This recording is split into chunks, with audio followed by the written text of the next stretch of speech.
அளவற்ற அருளாளனும் நிகரற்ற அன்புடையவனுமாகிய அல்லாஹுவின் பெயரால். அவனே உங்களை ஒரே ஒருவரிலிருந்து படைத்தான். அவரிலிருந்து அவரது துணைவியை அவளிடம் அவர் மன அமைதி பெறுவதற்காக படைத்தான். அவன் அவளுடன் இணைந்தபோது அவள் லேசாக சுமையை சுமந்தாள். அதனுடன் அவள் நடமாடினாள். அவள் வயிறு கனத்தபோது, உறுப்புகளில் குறைகளற்றவனை நீ எங்களுக்கு வழங்கினால் நன்றி செலுத்துவோராவோம் என்று அவ்விருவரும் தமது இறைவனாகிய அல்லாஹ்விடம் பிரார்த்தனை செய்தனர். அவ்விருவருக்கும் உறுப்புகளில் குறைகளற்றவனை அவன் கொடுத்தபோது அவர்களுக்கு அவன் கொடுத்தவற்றில் அல்லாஹுவுக்கு பங்காளிகளை ஏற்படுத்தி விட்டனர்.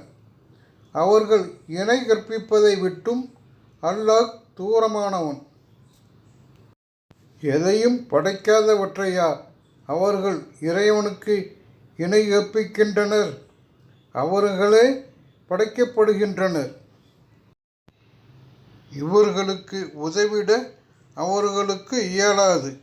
தமக்கே கூட அவர்கள் உதவி கொள்ள முடியாது. எதையும் தெரிவிக்க அவர்களை நீங்கள் அழைத்தால் அவர்கள் உங்களை பின்பற்ற மாட்டார்கள்.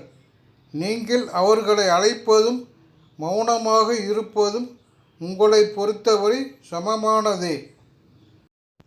அவர்களுக்கு நடக்கின்ற கால்கள் உள்ளனவா? அல்லது பிடிக்கின்ற கைகள் உள்ளனவா? அல்லது பார்க்கின்ற கண்கள் உள்ளனவா? அல்லது கேட்கின்ற காதுகள் உள்ளனவா? உங்கள் தெய்வங்களை அழைத்து எனக்கு எதிராக சூழ்ச்சி செய்யுங்கள், எனக்கு எந்த அவகாசமும் தராதீர்கள் என்று கூறுவீராக.